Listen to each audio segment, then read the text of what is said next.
윤석열 대통령과 여당 지도부 만찬이 하루 앞으로 다가온 가운데 대통령실이 한동훈 대표와의 독대를 사실상 거절했습니다. 민주당은 빈손 만찬이 돼선 안 된다며 의료대란 해결책 마련을 촉구했습니다. 법제사법위원회가 다음 달 대북 송금 사건 수사 검사에 대한 탄핵 청문회를 열기로 했습니다. 야당이 추진하는 이른바 법 왜곡죄 신설 여부를 두곤 여야가 강하게 충돌했습니다. 민주당은 내일 금융투자소득세 토론회를 열고 내년에 시행할지 아니면 유예할지 당론을 결정합니다. 국민의힘 한동훈 대표는 역할극에 불과하다며 금투세 폐지로 당론을 모으라고 압박했습니다. 파워 인터뷰 오늘은 내일 국회 문체위에서 다뤄질 축구협회와 배드민턴협회 등 체육계 비리 의혹을 비롯해 딥페이크 성범죄 대응 입법 등에 관해 더불어민주당 강유정 의원에게 들어보겠습니다.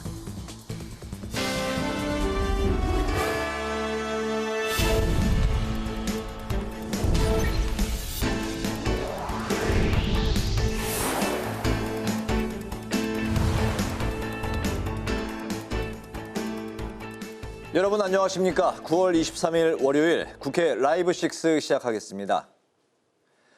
국회 법제사법위원회에서 여야는 법 왜곡죄를 반영한 형법 개정안을 두고 공방을 벌였습니다. 쌍방울 불법 대북 송금 의혹을 조사한 박상용 검사에 대한 탄핵 청문회도 다음 달 2일 열기로 했습니다. 오늘 열린 상임위 소식 이소희 기자가 보도합니다. 법사위에서 여야는 형법 개정안과 검찰청법 개정안을 놓고 격돌했습니다. 법 왜곡죄를 반영한 형법 개정안은 검사가 법률을 왜곡해 적용할 경우 징역에 처할 수 있도록 하는 내용입니다. 여당은 이재명 대표의 사법 리스크를 방탄하기 위한 법안이라고 일갈했습니다. 그러니까 이재명 당대표를 기소한 검사 그리고 그에 대해서 유죄 선고를 할 판사에 대해서 형법에다가 이런 처벌 조항을 넣어가지고 법원과 검찰을 겁박하겠다 하는 취지로 만든 법들이에요. 야당은 김건희 여사 의혹에 대해 무혐의 결론을 낸 검찰을 심판해야 한다고 강조했습니다. 청탁이 있었음이 확인됐고 명품백이 제공됐음에도 불구하고 알선 수재가 성립되지 않는다. 그렇게 결정하셨어요. 고의로 봐준 거라면 그 검사는 이 법에 의해서 처벌받을 것입니다. 여당은 기소 사건 대비 유죄 판결 비율을 검사의 근무 성적에 반영하는 내용의 검찰청법 개정안에 대해서도 우려를 표했습니다.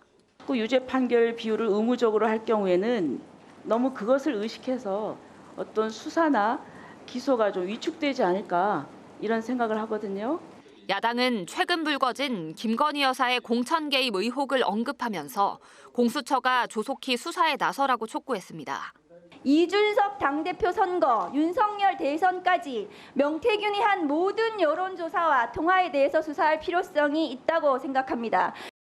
이와 함께 법사위는 이재명 대표가 연루된 쌍방울 대북 송금 의혹을 수사했던 박상용 검사에 대한 탄핵 청문회를 다음 달 2일에 열기로 의결했습니다. 한편 여성가족위원회는 딥페이크 성범죄 처벌을 강화하기 위해 청소년 성보호법과 성폭력 방지 및 피해자 보호법을 통과시켰습니다. 법안에는 딥페이크 성범죄 영상으로 아동과 청소년을 협박할 경우 징역 3년 이상에 처하도록 하는 내용 등이 담겼습니다. 국회 방송 이소희입니다. 윤석열 대통령과 한동훈 국민의힘 대표 독대가 사실상 불발됐습니다. 이런 가운데 국민의힘은 민주당에서 개최하는 금융투자소득세 토론회를 역할극이라고 평가절하했습니다. 이재명 대표가 징역 2년을 구형받은 것에 대해서는 조용히 재판 결과를 기다릴 것을 촉구했습니다. 김지수 기자입니다. 내일 지도부 만찬 회동에 앞서 윤석열 대통령과의 독대 요청을 했던 한동훈 대표. 하지만 대통령실이 오늘 사실상 거부 입장을 내놨습니다. 내일 만찬이 신임 여당 지도부를 격려하는 자리라며 한동훈 대표와의 독대는 추후 협의하겠다고 밝혔습니다. 이에 한동훈 대표는 이번이 어렵다면 조속한 시일 내에 만나야 한다고 촉구했습니다. 이런 가운데 내일은 민주당이 개최하는 금투세 토론회도 예정돼 있는데 국민의힘은 약속 대련에도 못 미치는 역할극이라고 비판했습니다. 특히 금투세 시행과 유예로 팀을 나눴지만 금투세 폐지팀은 선택지에 없다는 것을 지적했습니다. 이 실체는 금투세 폐지가 그 선택지에 없다는 점에서 너무 명확하게 드러납니다. 일종의 가스라이팅을 하는 거라고 생각합니다. 그 둘 중에 선택하라. 그러면서 국민이 바라는 건 금투세 폐지고 국민의힘도 마찬가지라며 폐지팀이 반드시 있어야 한다고 주장했습니다. 이재명 대표가 대선 기간 허위 사실을 공표한 혐의로 징역 2년을 구형받자 이에 민주당이 반발하고 있는 것도 강하게 비판했습니다. 조용히 결과를 기다리고 재판 불복하지 말자는 말씀드립니다. 예상했다시피 더불어민주당에서는 떠들썩하게 왁자지껄하게 무슨 위원회 만들고 규탄하면서 특히 선거에서 의도적으로 거짓말을 했는지 안 했는지를 판단하는 단순한 사안이라고 지적했습니다. 한편 국민의힘은 오늘부터 서울과 경기, 강원, 제주를 시작으로 17개 광역단체와 지역 민생예산정책협의회를 이어갑니다. 추경호 원내대표는 각 지역의 목소리를 예산에 최대한 반영함으로써 지역 발전으로 이어질 수 있도록 최선을 다하겠다고 밝혔습니다.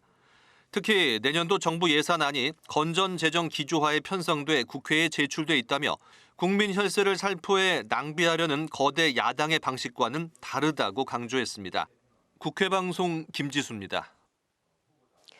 더불어민주당은 다음 달 열리는 영광 곡성군수 재보궐선거를 앞두고 지지를 호소했습니다. 이번 재보궐선거가 무능한 윤석열 정권을 심판하고 책임을 묻는 데 의미가 있다고 강조했습니다. 김동희 기자입니다. 더불어민주당 지도부는 11.6 기초자치단체장 재보궐선거 지원을 위해 전남 영광에서 현장 최고위원회의를 열었습니다. 이번 재보궐선거가 윤석열 정권의 폭주에 경고 역할을 할 거라며 표심 잡기에 나섰습니다. 또다시 정신 못 차리고 과거로 퇴행하는 정권에 엄정하게 회초리를 들어 징계하는 선거다라는 생각을 해주시길 부탁드립니다. 이 정권에는 선거 치료가 필요하겠다. 이재명 대표는 민주당이 텃밭에서 차별성을 보여주지 못했다며 영광과 곡성에서 새로운 미래를 확실하게 열겠다고 강조했습니다. 당의 대표 공약들을 호남에서 먼저 실현하겠다며 지역 예산 확보에 박차를 가하겠다고 목소리를 높였습니다. 영광, 곡성부터 분단위 어려운 지역에 기본소득 도입해서 소액이라도 지역화표로 지급해서 동네가 살아나고 그래서 인구가 도로 그 때문에 늘어난다는 거 이번에 보여드리겠습니다. 영광터미널 시장을 찾은 당 지도부는 장세일 영광군수 후보와 조상래 곡성군수 후보 지지를 호소했습니다. 쌀값 안정화를 위한 간담회도 열어 호남 민심에 귀를 기울였습니다. 조국 대표의 호남살이를 시작으로 혁신당이 본격 호남 민심 잡기에 나서면서 민주당과 신경전이 격해지는 상황. 민주당은 전북 출신 한준호 최고위원을 비롯해 박지원, 정청래 의원이 호남에서 머물며 지원 사격을 벌이는 등 민심 다지기에 당력을 집중하고 있습니다. 당 지도부는 내일 전남 곡성에서 조상래 곡성군수 후보 유세에 이어 내일 오후부터 모레까지는 부산에서 김경지 금정구청장 후보 지원 사격에 나설 계획입니다. 한편 민주당은 내일 당 차원에서 금융투자소득세 토론회를 열고 당론 가닥을 잡을 예정입니다. 금투세를 시행하자던 기존의 민주당 기조와 달리 시행이냐 유예냐를 놓고 치열한 공방이 예상됩니다. 국회방송 김동희입니다.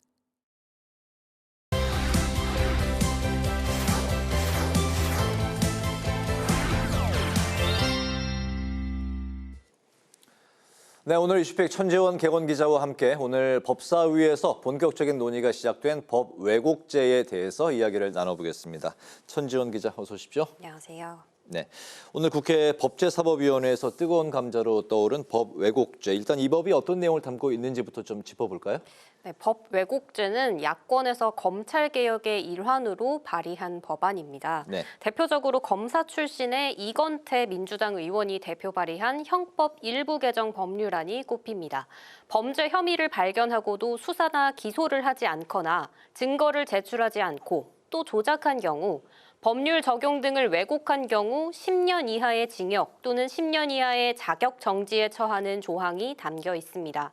이에 더해 장경태 민주당 의원이 대표 발의한 검찰청법 개정안에는 검사 근무 성적을 평가하는 기준에 기소 사건 대비 유죄 판결 비율을 반영해서 검찰의 기소권 남용을 예방하겠다, 이런 의도가 들어 있습니다.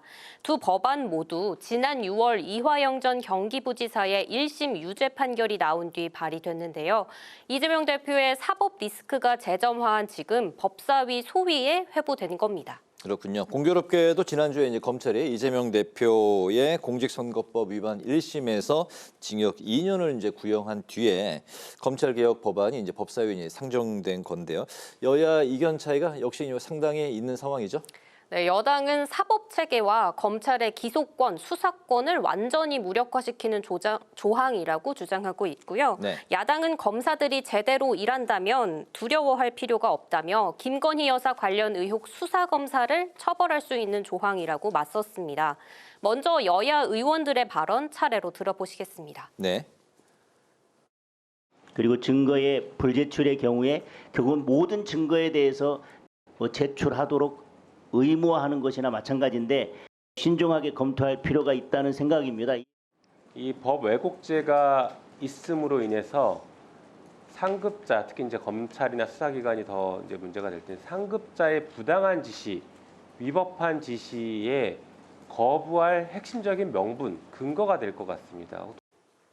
특히 여당에서 법을 신설하지 않고도 직무유기나 기존 법 조항으로 처벌이 가능하다고 반박하는 목소리가 많았는데요. 박성재 법무부 장관도 지나친 규제가 될 수 있다고 우려를 표했습니다. 반면 야당은 지난 국회 등 오랜 시간 논의가 이어진 법안이라며 유럽 다수 국가에서도 시행하고 있다고 설명했습니다. 또 서울시 공무원 간첩 조작 사건의 경우 사건 조작, 진술 왜곡 등의 혐의가 법원에서 모두 무죄를 받았다며 직권 남용으로 충족 가능하다는 주장에 반박했습니다. 일단 민주당은 검찰개혁 법안을 당론으로 추진하겠다는 계획인데 국민의힘에선 법안 소위에서조차 일방 표결 처리할 수 있다는 회의감이 나오기도 했습니다. 그렇군요. 여야의정협의체 이야기도 나눠보도록 하죠. 내일 윤석열 대통령과 한동훈 대표 간의 이제 독대는 좀 어려운 상황일 것 같은데 이 회동에서 협의체에 대한 좀 진전된 입장 나올 가능성 어떻게 보고 있습니까? 대통령실에서 내일은 지도부를 격려하는 자리라며 독대는 별도로 협의할 사안이라고 밝히면서 사실상 거부했죠. 네. 추석 전 띄우겠다던 여야의정협의체 발족은 지지부진한 상태에 빠져 있습니다. 여당 내부에선 한 대표의 독대 요청 사실이 언론을 통해 밝혀진 것에 대한 불편한 분위기도 감지됐었는데요. 한 대표는 2025년 의대 증원 문제부터 전공의 수사 유예까지 정부와 이견이 있는 주제에 대해 대통령과 오해가 생기지 않는 방식, 즉 독대를 통해 소통하고자 했습니다. 당대표 취임 2달을 넘긴 한 대표, 의미 있는 성과를 위해선 대통령 설득이 첫걸음이라고 할 수 있는데요. 국민의힘은 지도부와 함께하는 만찬 회동에서라도 당정화합 이상의 메시지가 나와야 한다는 기류인 것으로 전해졌습니다. 네, 민주당도 이 회동에 이제 상당히 관심을 가지고 있는데 특히 이제 이재명 대표도 의료 대란 문제에 대해서 이제 강한 어조로 이제 발언을 하면서 정부를 견제하고 있는 모습이에요. 네, 민주당은 회동이 성과 없는 빈손 만찬이 돼서는 안 된다고 강조했습니다. 네. 이재명 대표도 의료 대란 문제에 정부가 현상 유지에 급급할 뿐 아니라 본인들의 의사에 반하는 세력에 탄압하는 게 전부다, 이렇게 비판했습니다. 이 대표는 어제 대한의사협회 지도부와 만남을 가지기도 했는데요. 여기서 정부를 뺀 여야의 협의체를 제안했다, 이런 언론 보도가 나오면서 민주당이 아이디어 차원에서 얘기한 거다, 이렇게 해명하기도 했습니다. 정치권 일각에서는 여야의정협의체 발족이 더 어려워질 경우 민주당 주도로 여야의 협의체를 띄울 수 있다는 이야기도 나오고 있습니다. 그렇군요. 오늘 이슈픽 천지원 객원 기자와 함께했습니다. 여기까지 듣도록 하겠습니다. 수고 많았습니다.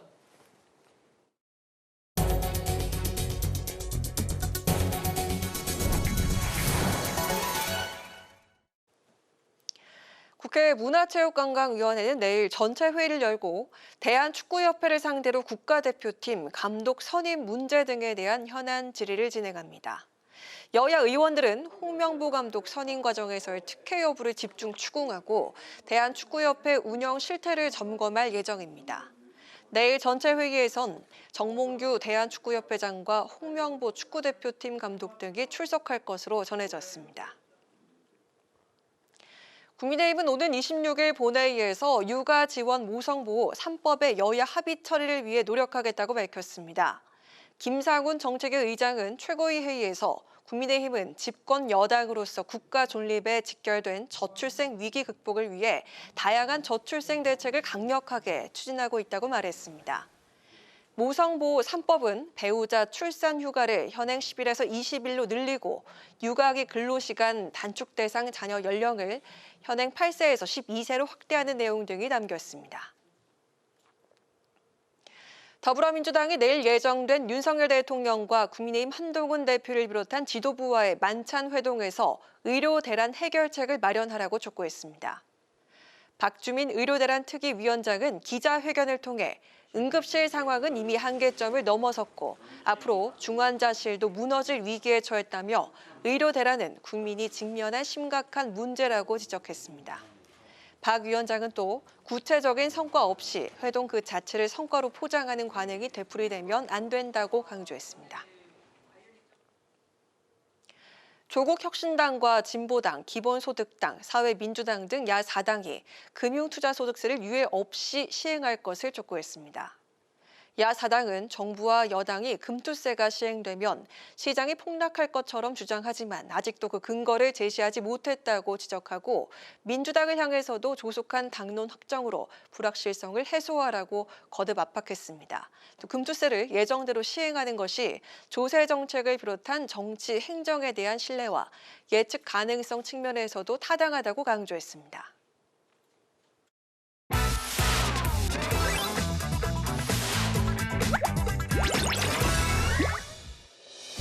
9월 23일 강아랑이 전해주는 정치권의 뜨거운 말말말 강아랑의 정치랑입니다. 자, 오늘 첫 번째 주제는 두 개의 국가론입니다. 문재인 정권에서 대북 정책을 이끈 임종석 전 대통령 비서실장이 통일하지 말자며 남북 두 개 국가론을 제기해 정치권의 파문이 커지고 있습니다. 지난 19일에 열린 9.19 공동선언 기념식에서 임 전 비서실장은 현재 남북 상황의 현실을 받아들이고 통일을 해야 한다는 강박관념에서 벗어나야 한다고 말했습니다. 그 대안으로 두 개의 국가를 수용해야 한다고 밝혔습니다. 이 같은 발언은 북한이 적대적 두 국가론을 제도화할 것이라는 전망이 나오는 상황에서 나온 발언이라 더 파장이 커지고 있습니다. 여권에선 북한에 굴종하는 발언이라면서 강도 높은 비판을 쏟아냈습니다. 동북공정도 아니고 종북공정 하자는 얘기입니까? 토기를 부르짖으면서 평생을 살아왔던 임종석 씨의 입에서 나온 것이기 때문에 더 당황스럽습니다. 이 주장은 정확하게 북한의 김정은이 하는 내용과 같기 때문이죠. 야권도 어떻게 보면 일부러 다양한 목소리가 지금은 있지만 결국은 수렴되지 않을까. 민주당의 대북과는 결국은 기본적으로는 전 친북이라고 생각을 합니다. 최근에 북한의 입장이 바뀌었기 때문에 그리로 수렴할 수 있다. 논란이 커지자 이재명 대표와 조국 대표가 명확한 입장을 밝혀야 한다는 목소리도 나온 상황인데요. 야당 내에선 조심스러운 입장을 보이는 분위기입니다. 김정은 위원장이 이제는 적대적인 두 국가로 가야 된다에 대해서 저는 적절치 않고 비판이 필요하다라는 생각을 하고 있었습니다. 남북 간의 관계가 그것이 그런 근본적인 노선의 전환을 정당화하기는 저는 어렵다고 보고 있고요. 통일된 조국에서 살고 싶고 저 명사시민이 가고 싶어요. 남북 교류를 활발하게 해서 그 이후에 자유왕래를 하고 그런 후에 통일 분위기가 조성됐을 때 잘해보자. 저는 이재명 대표 이렇게 생각하실 것 같습니다. 하지만 화해 협력이 불가능해진 현재 남북 상황을 봤을 때 이젠 논의에 나설 때가 됐다며 두 개의 국가론에 공감하는 의견도 나오고 있습니다. 정치권을 달구며 등장한 두 개의 국가론, 남북 관계와 통일에 대한 생각을 다시 해보게 만드는 것 같은데요. 여러분들 생각은 어떻습니까? 자, 이어서 오늘 두 번째 주제는 광파는 사람입니다. 최근 한 언론사가 지난 2022년 보궐선거 당시 김 여사의 공천 개입이 있었다는 의혹을 보도했죠. 윤 대통령 부부와 인연을 통해 접근한 명 씨가 김영선 전 의원이 공천을 받도록 영향력을 행사했던 건데요. 자, 이 과정에서 돈까지 오갔다는 정황이 나온 겁니다. 당시 공천관리위원장이었던 윤상현 국민의힘 의원은 공천 개입은 소설 같은 이야기라며 일축했습니다. 또 명 씨에 대해선 자기 발언을 과시용으로 부풀리는 사람의 전형적인 모습이라고 덧쳤습니다. 딴 사람으로 내정된 사실조차 없었기 때문에 자기가 이것을 김영선에게 바뀌었다. 이거 한마디로 소설 같은 얘기입니다. 김영선 의원이요. 비례대표를 3번을 하고 고향에서 한 번 당선했고요. 이분이 떨어진 다음에 경남지사를 2017년도부터 가가지고 창원 그쪽에서 활동을 했어요. 인지도나 경쟁이 충분히 있었거든요. 믿지 않습니다. 전화 한 번 했다고 해가지고 녹음하고 들려주고 이거는요. 꽝 파는 사람들의 특징입니다. 돈거래 정황이 나오면서 공천 개입 의혹이 불거지자 여당에선 우려 목소리와 함께 하루빨리 수사에 나서 진실을 밝혀야 한다는 의견이 나오고 있습니다. 내부자 고발이나 폭로라든지 또 취재라든지 그거에 대한 그런 거에 의해서 이 이슈가 계속 지속될 텐데 결국 윤석열 정부로서는 국정 운영에 있어서 굉장히 큰 부담을 안게 됐다. 저는 당 차원에서 또는 김건희 여사 차원에서 사실관계를 이야기하고 먼저 사과를 하면서 이 문제에 대해서 좀 정리를 하는 게 필요하지 않나 생각합니다. 개혁신당 관계자들까지 전부 다 확실하게 조사를 해서 사안 자체를 밝히는 것이 중요하지 영부인 사법 리스크로 끌고 가려는 이런 것보다는 빨리 조사 결과를 내놓는 것이 더 중요하다고 생각합니다. 돈거래 정황에 대해 당사자인 명 씨와 김영선 전 의원은 대가성이 전혀 없는 지극히 개인적인 금전 거래였다면서 반박하고 있는 상황인데요. 야당에선 신속한 수사와 함께 대통령실에 해명을 요구하고 나섰습니다. 김건희 여사의 선거 개입 정황이 짙어지는 상황에서 대통령실은 김건희와 명태균의 연관성을 설명해야 합니다. 또다시 특검법을 거부한다면 범죄를 자인하는 꼴입니다. 공천 개입 의혹이 김 여사의 특검법과도 맞물리면서 김건희 여사 사법 리스크가 확산할 조짐을 보이고 있습니다. 이를 둘러싼 여야의 공방은 더 치열해질 것으로 보입니다. 지금까지 강아랑의 정치랑이었습니다.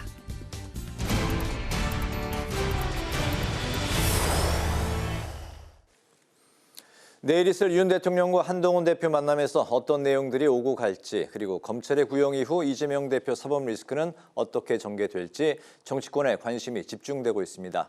오늘은 윤기찬 국민의힘 법률위 부위원장을 전화로 연결해서 관련 말씀을 들어보겠습니다. 안녕하십니까? 반갑습니다. 네, 안녕하세요. 네.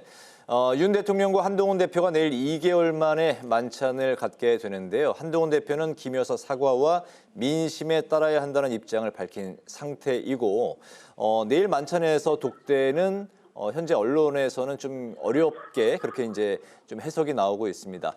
특검법과 의대 증원에 대해서 이 자리에서 어디까지 언급이 될지 어떻게 보고 계실까요? 글쎄 특검법 관련돼서는 조금 더 허심탄회한 말씀들이 오갈 것 같은데 문제는 이제 의대 증원 관련된 의료 계획 문제 같은 경우는 좀 민감하잖아요. 예를 들면 지금 의사분들과 사실 협상을 해야 되는 상황인 것 같고, 그다음에 의료 계획 문제에 대해서는 여야 그다음에 정부 할 것 없이 개혁의 방향은 맞는데 개혁 과정에서의 약간의 지금 부작용에 대해서는 우려하는 공감을 표하는 입장이기 때문에 다만 여기서 한동훈 대표가 의사분들로부터 의견 수렴 없이 본인만의 의료 개혁 관련된 의견을 대통령께 건의를 하고 이것이 만약에 공개된다 그러면 사실은 이제 정부의 협상 능력에 상당히 이제 혼란이 초래되는 결과가 있을 수 있어서 아마 두 분 간의 의료 개혁 관련된 언급을 한다 하더라도 상당히 비공개로 하지 않을까. 그러니까 서로 간의 의사를 타진하고 그 의사에 대한 상대방의 반응을 듣는, 그리고 그 반응에 대한 논거나 함의적 근거 이런 것들과 관련된 말씀들이 오가지 않을까라고 저는 개인적으로 예상하고 있습니다. 네. 네, 그 이재명 대표 선거법 위반 혐의 결심 공판 이후 민주당은 법 왜곡죄 그리고 검사 탄핵을 추진하면서 반격에 나섰습니다. 국민의힘은 사법 시스템 흔들기라고 비판을 하고 있는데요. 징역 2년입니다. 선거법 위반 혐의로는 사실상 최고 수준인데 민주당의 공세에 대한 입장 들어보고 싶고요. 그리고 그 11월 15일 선고는 어떻게 나올지 말씀 들어보도록 하겠습니다. 일단 그 판검사를 압박하는 그 민주당의 행태에 대해서는 뭐 어제 오늘의 문제는 아니죠. 그러니까 국민의 사법 어떤 서비스 강화 이런 측면이 아니고 이 민주당 분들에 대한 수사가 본격화되면서부터 국민을 위한 논박이 아니었고 본인들의 방탄용으로 쭉 주장을 해오셨는데 그것도 뭐 헌법적 테두리를 벗어나는 주장을 계속 해오셨죠. 뭐 왜곡죄를 신설한다든가 있을 수 없는 일이거든요. 그리고 뭐 일부 이제 이재명 대표나 관련 분들을 수사하는 분들을 탄핵 뭐 하고자 하는 발의가 돼 있고 벌써 4건 5건 돼 있잖아요. 한 건은 기각됐지만. 그러니까 결국 정치적인 중요한 인물에 대한 수사가 있게 되면 힘없는 검사들을 겁박해서 수사를 지연시키거나 못하게 하거나 그다음에 재판에 회부된 경우에는 검사 겁박을 통해서 판사도 겁박될 수 있다고 간접 겁박을 하거나 그리고 재심을 염두에 둔 이 수사검사를 예를 들어서 법 왜곡죄를 처벌하게 되면 재심 사유로 삼아서 이미 이제 확정된 판결을 뒤집으려고 하거나 그러니까 전반적으로 모든 국민은 잘 버티고 있는 수사 시스템에 대해서 일부 힘 있는 사람들은 여기서 벗어나고자 하는 몸부림인 것이죠. 그래서 저는 개인적으로 상당히 불편하다라는 생각을 하고요. 그러니까 이재명 대표에 대한 2년 구형 문제는 사실은 대선 주자로서 선거법 위반 사건의 경우는 전국적인 통일적인 저는 그 구형량이라고 봅니다. 예를 들면 똑같이 20대 대선에서 기소돼서 지금 대법원 확정 판결까지 난 허경영 씨의 경우는 2년 구형이 됐어요, 그때도. 그리고 이제 최종 판결이 2년 징역 2년에 집행유예 3년 나왔고요. 허경영 씨 경우에 지난 2009년인가요? 7년 그때도 비슷한 허위사실 공표로 기소가 됐었는데 그때는 2년 6월 구형됐습니다. 그러니까 이게 이재명 대표의 처음 구형된 구형량이 아니고 이미 대선 후보의 경우에는 2년 이상의 구형을 해왔는데 하필 이재명 대표 때 이렇게 강한 반발을 하느냐 저는 납득이 안 되는 부분이 있고요. 마지막으로 이제 예상 형량은 사실은 2년 구형을 하게 되면 이제 통상 허경영 대표의 경우에를 비춰보더라도 일단은 집행유예 이상의 2심형은 예상이 된다. 이렇게 말씀드릴 수 있을 것 같습니다. 네, 오늘 말씀 여기까지 듣겠습니다. 고맙습니다. 네, 감사합니다. 네, 지금까지 윤기찬 국민의힘 법률위 부위원장과 이야기 나눠봤습니다. 3년 세계연구 토론의 안건을 일본의 회의에 참석하신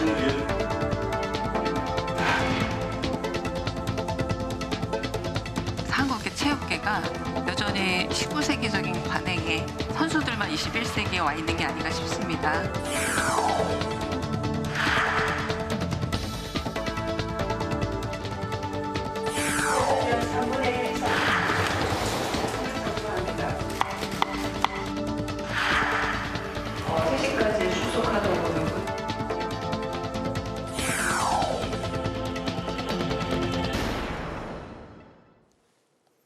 추석 연휴가 끝나고 여야는 다시 격돌했습니다. 쟁점 3법 처리를 둘러싸고 다시 시작된 대치 전국은 앞으로 어떻게 전개가 될까요? 그리고 내일 있을 체육계 비리와 관련한 문체위 현안 질의도 관심이 집중되고 있는 상황인데요. 오늘은 더불어민주당의 원내 대변인이자 문체위 위원이신 강유정 의원을 모시고 말씀을 들어보겠습니다. 의원님 반갑습니다. 네, 반갑습니다. 네, 저희 뉴스에 이제 첫 출연이신데 출연해 주셔서 먼저 감사하다는 말씀 드리고요. 의원님을 늘 따라다니는 수식어 있죠? 네. 네, 7글자. 네, 신춘문예 상관왕 아마 그거 말씀하시는 대단합니다. 것 같아요. 네. 이게 다 그 하루에 합격 소식을 다 들었다고 들었습니다. 경향조선의 문학평론, 동아일보의 영화평론. 하루에 이런 대단한 그 수상을 3번씩이나 합격 소식을 들으면 기분이 어떻습니까? 굉장히 그 비현실적이네요. 그 영화 소식을 받고 문학 2번째 받았을 때까지만 해도 영화 하나 문학 하나 당선했나 보다 했는데 경향신문을 마지막으로 전화 받았는데 그때는 진짜 좀 쉽고 이제 자볼까라고 생각하던 그 찰나에 받아서 이게 진짜 현실인가 하나를 더 할 수가 있구나를 저도 몰랐던 거예요. 이게 가능한 거구나라고 해서 아주 비현실적으로 그 순간 잠깐 시간이 멈춘 듯했던 그 기억이 좀 납니다. 네. 한 가지 합격 소식만 들어도 이제 볼을 다시 한번 꼬집어보고 맞아요. 네. 그랬을 것 같은데 아무튼 이제 그런 그 다작의 비결이 이제 메모 습관이라고 이제 들었습니다. 정치를 하게 된 것도 말하고 싶어서 정치를 하게 됐다. 이제 말씀하셨는데 원내 대변인이 되시고 나서 말하는 걸 또 다시 배우게 됐다 말씀하셨습니다. 이제 한 5달 정도 이제 지났는데 그동안 좀 소회부터 들어볼까요? 5달이 한 5년 흐른 듯해요. 그렇습니까? 왜냐하면 아마 많은 분들이 공히 얘기하시는 부분인데 22대 국회가 조금 더 네. 공사다망한 일이 아주 많으니까 그렇긴 7월, 하죠. 네. 8월 임시국회가 다 열렸고 네. 본회의도 계속 개회를 했었고 게다가 처음에 상임위 구성이 다 되지 않았을 때조차도 상임위원회까지 하다 보니 그러니까 과거에는 열리지 않음으로써 조금 비어있는 채로 갔던 시간들이 있었다면 네. 이번 22대에는 모두 열면서 일을 하면서 그 격돌의 시간조차도 일을 하면서 왔기 때문에 정말 많은 일들이 일어났다라는 생각이 들고요.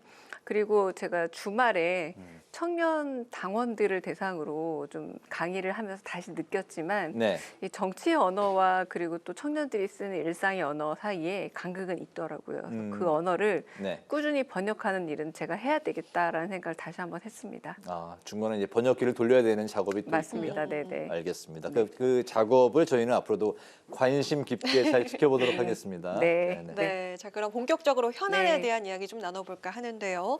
지난주에 쟁점 3법이 야당 단독 처리로 국회를 통과를 했는데 대통령의 그 거부권 행사가 예상이 되고 있습니다. 26일 본회의 재표결을 앞둔 방송사법 그리고 25만 원법, 노란봉투법도 폐기 수순을 밟을 것으로 그렇게 예상이 되고 있는데 이 도돌이표 전국을 좀 끊을 수 있는 그런 방안이 좀 있을까요? 어떻게 생각하십니까? 이 도돌이표라고 하지만 저는 크레센도라고 표현을 하고 싶어요. 크레센도다? 점점 더 커지고 커진다? 있죠. 이를테면 최혜병 특검법 같은 경우도 이미 네. 거부권 행사됐었고 재의결 과정이 거쳤었죠. 그런데 그 지난번 같은 경우만 하더라도 4명의 이탈표가 나왔습니다. 여당 쪽에서.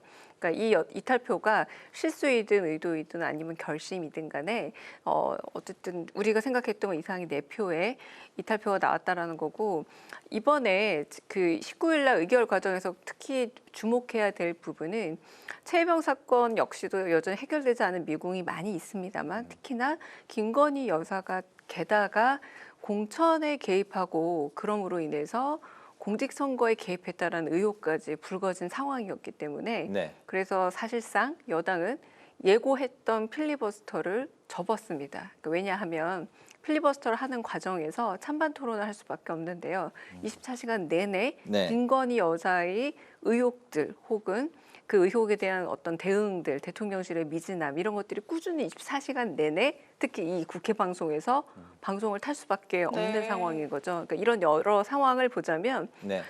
그때 다 바로 체코에 나갔고 그래서 2박 4일의 여정을 거치고 와서 만약 내일 화요일 국무회에서 거부권을 행사하게 된다면 법안이 닫자마자 거부하는 거가 사실 다름이 없습니다. 그러나 대통령 당사자를 향하고 있는 대통령실을 향하고 있는 최혜병 특검법과 한편으로는 가장 가까운 아내를 향하고 있는 김건희 특검법을 또 거부하는 것에 대해서 자기 잘못 혹은 자기 허물을 계속 스스로의 권리로 덮는다는 것에 있어서 한계가 노출될 수밖에 없고 이번에 만약에 재의결에 실패하더라도 저희는 민주당은 또 한 번 특검법을 발의해서 또 한 번 또 안건 상정한 이후에 의결 과정을 거치게 될 텐데 그 과정에서 균열은 점점 더 크레센도로 커질 수밖에 없지 않나라는 생각이 듭니다. 도돌이표 전국이 아니고 이제 크레센도 전국으로 맞습니다. 점점 네. 커지는 전국으로 가고 있다. 네.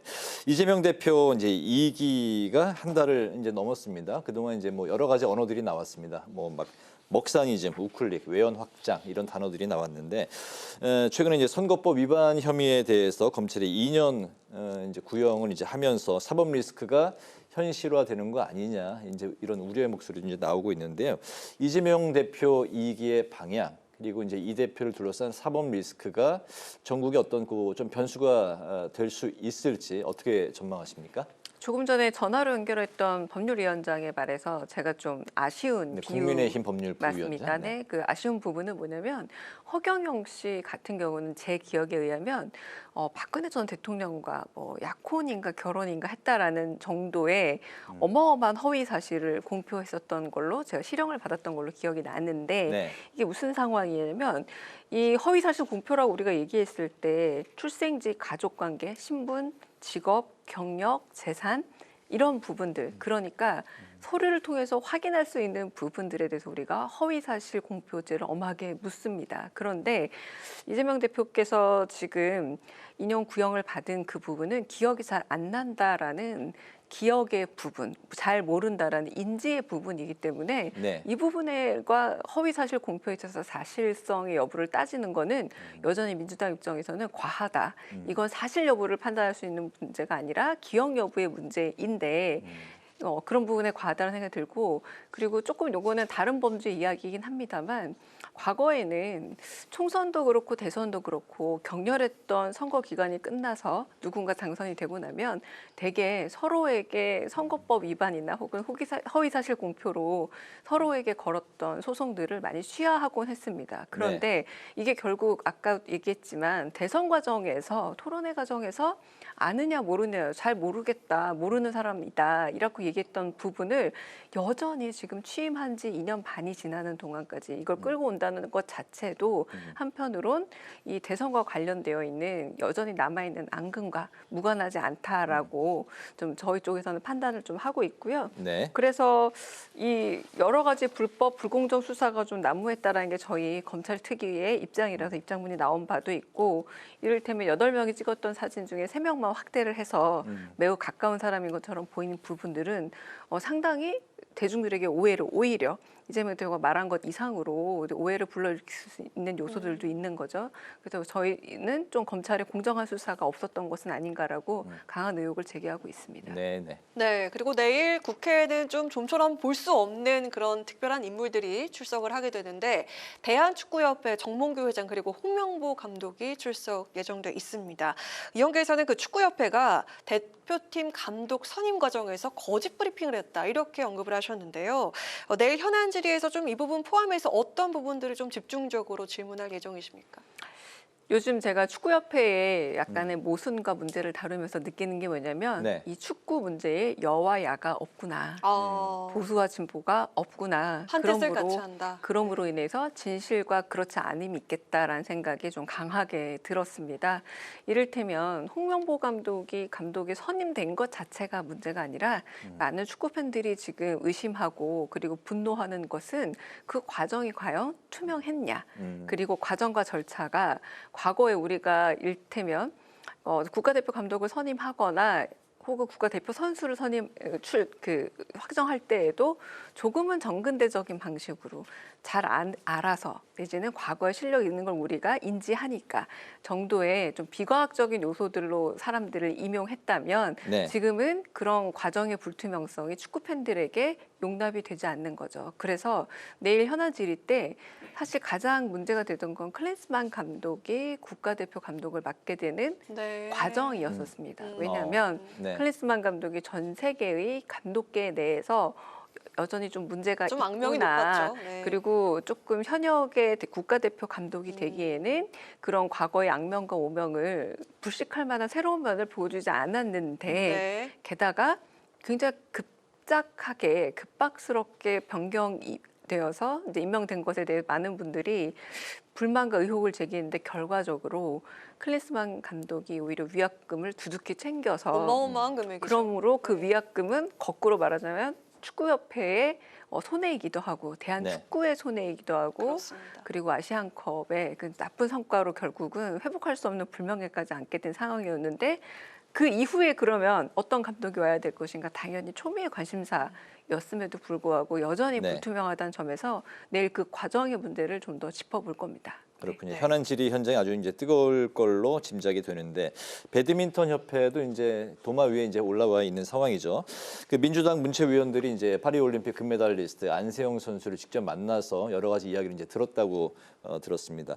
직접 이야기를 들으면서 이제 의원님도 만나셨죠? 맞습니다. 예, 어떤 생각이 이제 들으셨는지 또 국정감사에서 이 내용을 이제 다룰 걸로 전해졌는데 어떤 부분을 집중적으로 좀 다룰 계획이신지 같이 들어볼까요? 그때 안세영 선수를 만나고 나서 제가 딱 느끼게 된 건 딱 3가지인데요. 첫 네. 번째는 안세영 선수는 절대 어리지 않다. 소위 말해서 생물학적인 나이를 들어서 어린 선수가라는 이 수식어가 계속 붙어 다니는 장면들에 대해서 세계 탑 클래스급 선수들이 갖고 있는 대단한 명민함과 성숙함이 있더라고요. 그래서 생물학적 나이로 무조건 어린 선수의 트집 내지는 이해할 수 없는 MZ세대의 자기 개성이라고 누군가 말한다면 그건 네. 좀 잘못됐다는 말씀 꼭 드리고 싶고요. 두 번째는 안세영 선수가 말한 건 다른 게 아니라 제발 선수들의 말에 귀를 협회가 귀 기울여 줬으면 좋겠다. 협회가 선수들의 말을 귀 기울여 듣지를 않는다라는 요소였어요. 근데 그 말이라는 게 조금은 좀 자극적인 요소로 와전됐던 것처럼 뭐 꼭 스폰서나 신발이나 이런 문제뿐만이 아니라 네.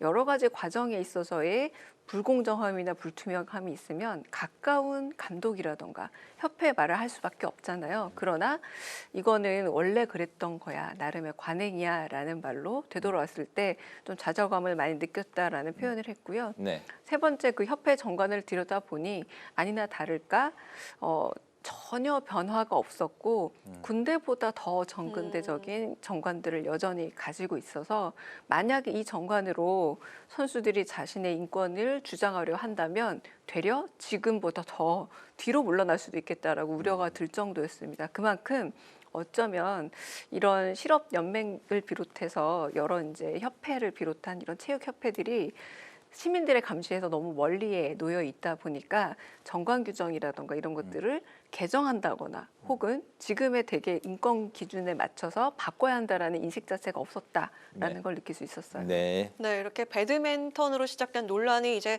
대한체육회까지 이렇게 번지면서 이렇게 도마 위에 올랐는데요. 지금 그 문체부와 대한체육회에선 감사와 생활체육 예산 교부를 놓고 신경전 중인 상태입니다. 대한체육회 운영 전반에 대해서 국회 차원에서 어떤 부분들에 대한 그런 점검과 또 개선 논의가 필요하다고 생각하시는지요? 그러니까 대한체육회가 한국의 스포츠, 특히 엘리트 스포츠와 아마추어 스포츠 모두에 혁혁한 공을 세운 거는 맞습니다. 그런데 네. 여기에 4천억에서 5천억 정도의 국가 예산이 들어가고 있고요. 무엇보다 제가 축구협회에서도 꼭 하고 싶은 말 중 하나였는데 아무리 훌륭한 지도자고 협회장이라고 하더라도 계속해서 한 사람이 그곳에 오래 머무르게 되면 보이지 않는 맹점과 사각지대는 생길 수밖에 없는 게 아닌가. 네. 근데 이번 부분에서도 네. 이를테면 그 귀국하는 선수단들의 그 굉장히 좋은 성과를 냈음에도 불구하고 귀국 환영 행사가 매우 축소되는 과정에서도 사실 솔직히 말하자면 대한체육협회와 그리고 문체부 간의 갈등이 있었다는 게 공적으로는 말하지 않지만 많은 부분들이 그것이 아닌가라고 의혹들을 갖고 계시잖아요. 근데 결국은 이게 무슨 말이냐. 선수들이 네. 실질적인 여러 손해를 얻을 수밖에 없다. 그런 부분에서 역시 사연임을 노리고 있는 이 체육회장에게도 너무 오랜 기간 동안 같은 일을 하다 보니 좀 놓치고 있는 부분이 없는가를 좀 들여다보게 될 거고요. 특히 이제 이번 올림픽과 관련한 이런 문제들을 좀 아마 좀 물어보게 될 겁니다. 네. 네, 체육회, 축구협회 그리고 배드민턴 협회 관련해서 문체위가 굉장히 뭐 아무튼 뜨거운 현장에서 이제 뭐 그 현안 질의가 이어질 것 같습니다. 의원님께서 이제 국회 입성 이후에 법안을 이제 5개월 정도밖에 안 됐는데 그동안 24개나 이제 네. 발의를 하셨습니다. 그 중에 이제 가장 시급한 게 딥페이크 성범죄 응급조치 3법으로 이제 보이는데 이 법안 발의 배경 그리고 이제 그 내용부터 좀 간략히 좀 들어볼까요? 그러니까 제가 최근에 발의하고 있는 법안들의 공통점이 뭐냐면 현재 우리가 쓰고 있는 기술의 발전을 법안이 따라가지 못한다라는 점입니다. 그러니까 제가 얼마 전에는 암표를 금지할 수 있는, 그러니까 이를테면 왜 롤드컵이라고 해서 게임과 관련된 거기서도 나왔던 문제지만 유명 연예인들의 공연에 있어서 너무 많은 그 암표까지도 그리고 거기에 엄청 많은 그 부당한 수익을 붙여서 뒤로 거래하는 문제들까지 있었잖아요. 그러니까 이게 굉장히 예매로 사람을 속일 수 있는 기술은 늘어나는데 이것을 법적으로 제어할 수 있는 어떤 부분은 미비했던 거였죠. 그리고 마찬가지로 딥페이크도 마찬가지입니다. 지금 컴퓨터가 그리고 AI까지 나오는 상황에서 과거에 우리가 흔하게 말했던 뭐 조작이라던가 혹은 합성 수준이 아니라 개인의 완전한 인격권을 침해하고 평생의 어떤 퍼블리시티권까지도 전부 침해할 수 있는 이런 딥페이크에 대해서 정확하게 어떤 범죄인지에 대한 어떤 규정도 잘 없을 뿐만 아니라 무엇보다 이 속도전이란 말이죠. 이런 피해 사례가 발생했을 때 바로 누군가 인지하는 순간 그게 수사기관이든 혹은 피해자든 간에 이 부분에 있어서 더 이상 전송이나 혹은 전파가 되지 않도록 막을 수 있어야 하는데 이 역시도 아직은 법안으로 미비했던 거예요. 그래서 이 법안 역시 인지하는 순간 수사가 다 끝나지 않은 상황이라도 딥페이크 그런 불법 그 성착취물로 의심되는 사례들을 재빨리 없앨 수 있는 그런 권한을 좀 부여하는 법안이라고 할 수 있습니다. 네. 그야말로 이제 응급조치네요, 정말. 응급조치죠. 네, 알겠습니다. 오늘 여가위에서 딥페이크 성범죄 방지법이 의결이 됐습니다. 이제 그 중에 의원님이 발의한 법안 내용도 포함이 돼서 딥페이크 영상이 이제 바로 삭제가 될 수 있게 됐습니다. 이제 큰 성과라고 이제 생각이 되는데요. 우리나라가 딥페이크 범죄에 가장 취약하다 이런 조사 결과도 나왔네요. 그 중에 이제 피의자 10명 중에 7명이 10대. 한창 이제 뭐 호기심도 많고 철없고 뭐 하여튼 그런 연령대에서 아무튼 이런 범죄가 많이 또 이뤄지고 있는 이제 그런 상황인데 근절을 위해서는 어떤 게 가장 시급하다고 생각하십니까? 왜 유명한 인디언 속담 중에 너무 빨리 뛰면 안 된다, 영원히 따라오질 못한다라는 말이 있잖아요. 그래서 잠깐 기다려준다라는 아름다운 그런 미풍양속에 대한 얘기를 들은 기억이 있는데 말씀드렸던 것처럼 기술의 속도는 너무 빠릅니다. 그리고 이 기술이 대부분 손 안에 들어가는 디지털 디바이스 안에서 퍼지다 보니까 과거처럼 TV 브라운관을 같이 보면서 부모와 자식 간에 또 서로 어느 정도의 교육이 이루어질 수 있는 공적 대화의 공간도 없는 상황에서 결국은 일종의 공공교육 안에서 그리고 인식의 어떤 수준을 바꿀 수 있는 교육 과정들이 딥페이크, 다시 말해서 우리가 디지털 소프트웨어를 사용하고 있는 여러 가지 우리의 권한뿐만 아니라 여기에 있어서의 의무라던가 혹은 말 그대로 성인지 감수성에 대해서 교육을 받고 이 부분에 대해서 서로 토론도 해야 되는데 정말 인터넷 속도가 이렇게 늘어나고 AI 기술이 이렇게 발전하는 동안 여전히 그런 부분들은 가정교육에만 맡긴다라거나 내지는 공적교육안에 제대로 다루지 않아서 이런 문제들이 좀 지체되고 있는 것이 아닌가라는 생각이 들어서 교육의 부분 그리고 인식의 전환을 위한 어떤 사회적인 이 담론화되어서 조금 약간 열어놓고 가족 간의 대화에서도 이런 부분이 오갈 수 있어야 한다라고 생각을 합니다. 네. 효능감 하면은 문제를 해결할 수 있다고 믿는 그런 신념 같은 걸 말하는데 국민에게 효능감을 줄 수 있는 정치를 하고 싶다라는 그런 말씀을 하셨습니다. 마지막으로 효능감을 줄 수 있는 이 정치를 위한 앞으로의 계획과 또 목표를 들어보도록 하겠습니다.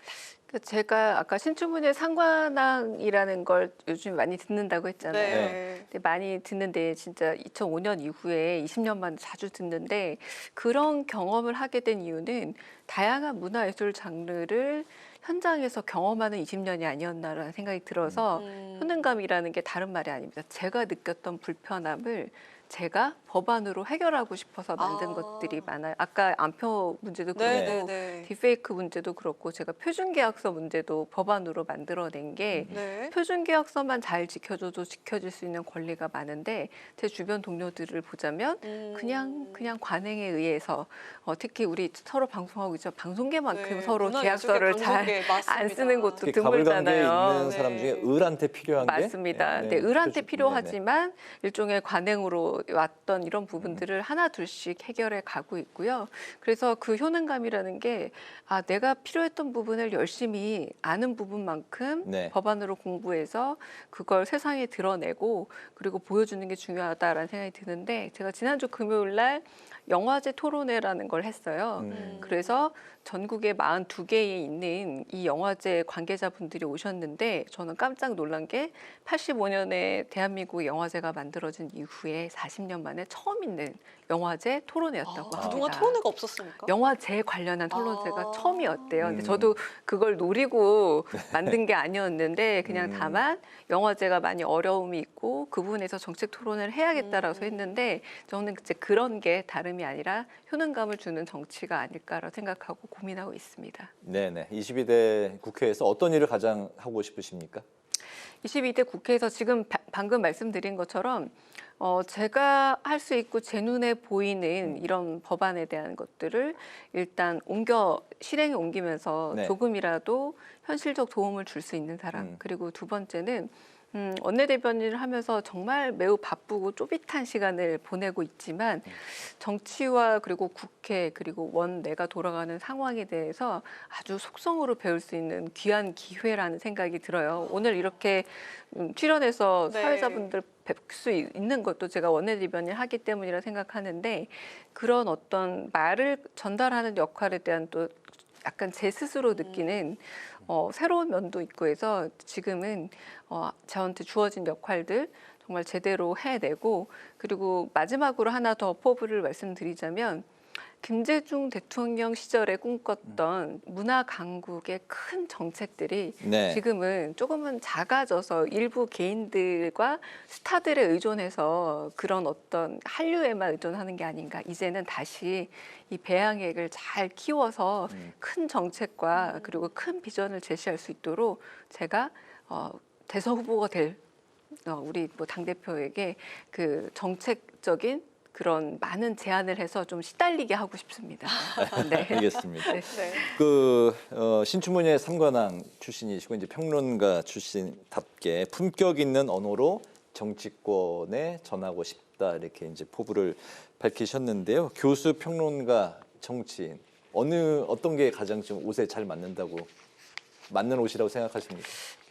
저는 하나 뚜렷이 정말 아주 특출하게 잘하는 건 잘 모르겠지만 네. 굉장히 그 영화 미나리에 나오는 미나리처럼 잘 적응하는 편인 듯합니다. 그게 학습력이 좀 있고 적응을 잘하는 것 같고 그리고 호기심과 그리고 약간의 제가 의무감을 느끼는데 조금 체력을 갈아가면서 저를 잘 그곳에 뿌리 내리는 좀 성격이 있어서 그래서 좀 아직은 이곳에 조금 더 제가 더 뿌리 내리고 잘 할 수 있겠다라는 마음으로 하고 있습니다. 알겠습니다. 네. 환경에 잘 적응하는 미나리 같은 정치인 강유정 의원님을 오늘 파워 인터뷰에서 만나봤습니다. 오늘은 체육계 비리와 정치 현안들에 대해서 더불어민주당의 강유정 의원을 모셨습니다. 오늘 말씀 잘 들었습니다. 네, 잘 들었습니다. 감사합니다. 오늘 국회 라이브 6 여기까지입니다. 시청해주신 여러분 고맙습니다.